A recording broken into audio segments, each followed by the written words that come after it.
play of the game, which got me, was the onside kick. The onside kick changed everything. No, I had a feeling. I had a feeling because nobody expected it. Nah. I had a feeling that something tricky was gonna happen. Everybody expected it from Dabo Swinney. Yeah. I was like, no. It showed me that Nick Saban was concerned. This is the greatest defense in the planet. No, these are the bad boys from SEC playing against ACC.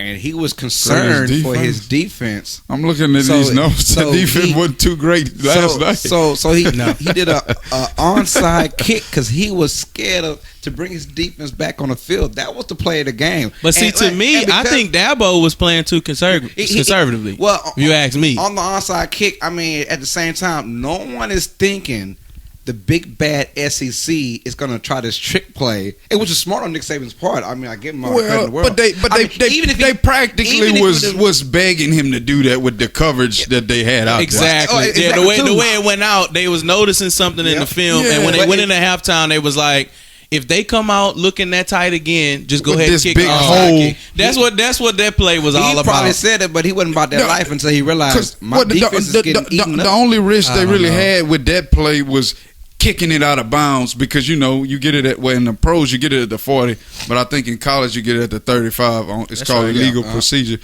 So that would have been the worst case scenario had they. No, the worst case scenario went out of bounds, and then Clemson gets the ball. Well, that's the way. That's what I'm saying. Yeah. So, but nobody was right there. That's what I'm trying to say. I mean, they had this big hole, which is true. Yeah. I mean, nobody lined their kick up like that. But I mean, come on. At the same time, you just don't run those plays unless you're just a little bit concerned. Well, no, I get it. It was some urgency there. I mean, the same thing with the Saints when they did the same onside kick against Indianapolis. But at least Indianapolis was in a but you got some level of concern. A basic kickoff return. Man, we just, I would have kicked that too if they got a big hole over there. Why not? To me, I agree with Josh on that one. I mean, it was just too obvious. Like, you got to just go ahead and just try I'm sorry, it's too obvious, but Nick Saban, he's calculating the risk. He knows, man, if this goes out of bounds. But he was desperate. That's the thing. The most you really thought desperation. That's what you thought that was. He even said himself he was desperate. I think he was concerned about his defense. He said, I did not want to put my defense. I didn't want to put my defense on there because he was rolling. Deshaun Watson was rolling. Well,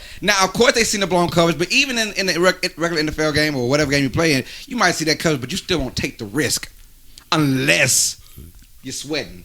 That's when you take the risk. Well, okay, we see it open. Let's do it now. Not just because it's open, so let's do it. Like no one does it because of the risk. I get it, but I'm just saying I know he was feeling the heat from Deshaun Watson and company, which by the way I told y'all was gonna happen. Right. But anyway, did it pay off? By the way. I can't remember what happened. I'm looking at the play. They scored. It paid off indirectly, if you ask me, because it was yet another blown coverage for another 50-yard touchdown.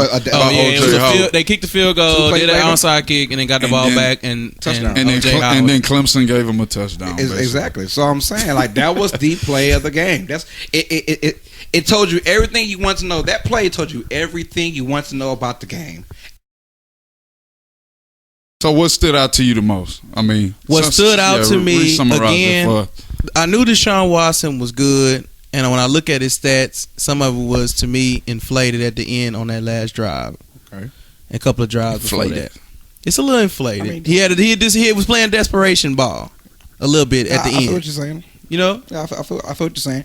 I was more impressed with Jake Coker than I was with Deshaun Watson. Yes, he needs. His name should be mentioned. Oh no, just stop his name should be mentioned. 16 for 25 for 335 yards from a quarterback that's supposed to be a game manager. Cut the ball, man. I see it. 16 for 25, 335, average 13.4. I mean, per throw, and he had 2 touchdowns. Big plays, but more so. But for Coker's, I mean, yeah, granted.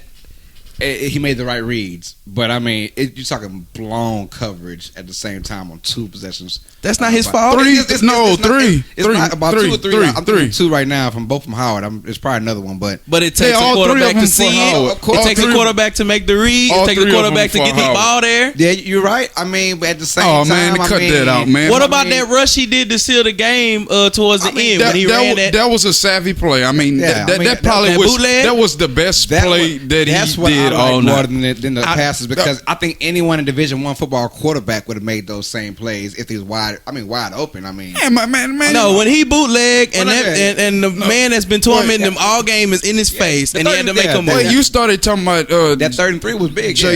Coker big plays, but O.J. Howard had 208 yards, so you subtract that. O.J. Howard showed up too, though. He showed up, but it was still like a secret weapon. Which brings me to, and as much as I don't like it, because I don't like the dude, I never did.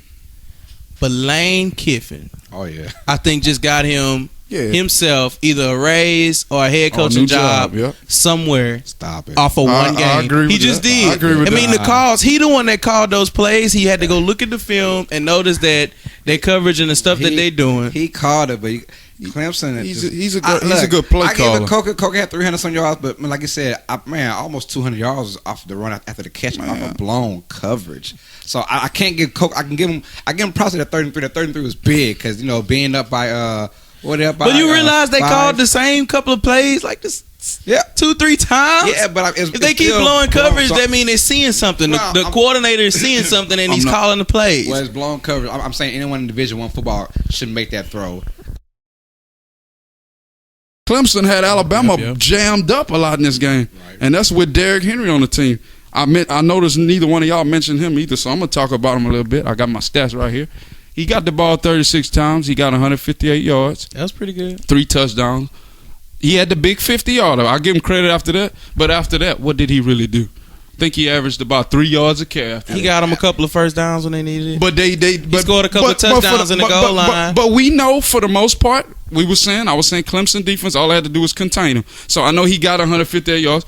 But for the most part, they did that. They kept him under control for the most part, other than that big 1 yard in the first quarter, right? How about the other stats? How many touchdowns did he have? 3 touchdowns, but that's at the goal line. I'm not counting that. That count. I mean, who else they gonna give it to at the goal line? I mean, for God's sakes, he gonna get in if he running from 1 inch away.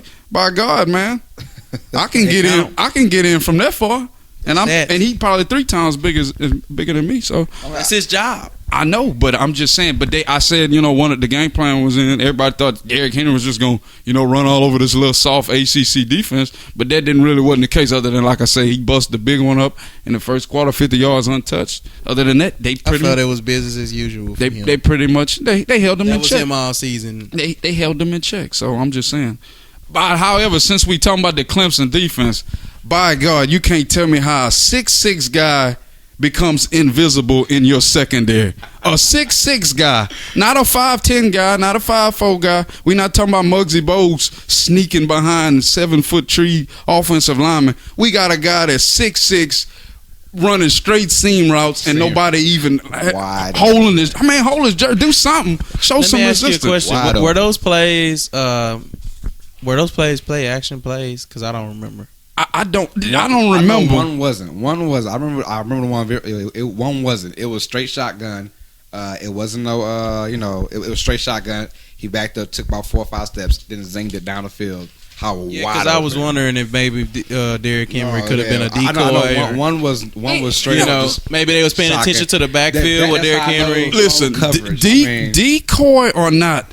5 catches and 208 yards by an opposing team's tight end is totally unacceptable when he's averaging 41.6 yards per catch. Right. That is totally unacceptable. I don't care I don't care if it's O.J. Simpson. Right. That's totally unacceptable. Well, to me, the big plays, again, I give more credit to Lane Kiffin and seeing something in the film. What you mean, man? More credit?